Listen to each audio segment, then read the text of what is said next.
Hari ini mungkin kamu di atas, dipuji, dihargai, dan terlihat hebat.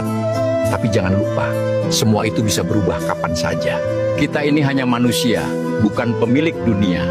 Peran kita hanya sebatas menjalani, bukan menentukan segalanya. Jangan terlalu angkuh dengan apa yang kamu punya, karena semua itu hanya titipan. Dan jangan merendahkan orang lain, karena bisa jadi suatu saat kamu berada di posisi mereka. Hidup ini berputar, dan yang sombong seringkali lupa diri sebelum dijatuhkan. Rendah hati bukan karena lemah, tapi karena sadar kita bukan siapa-siapa tanpa izinnya.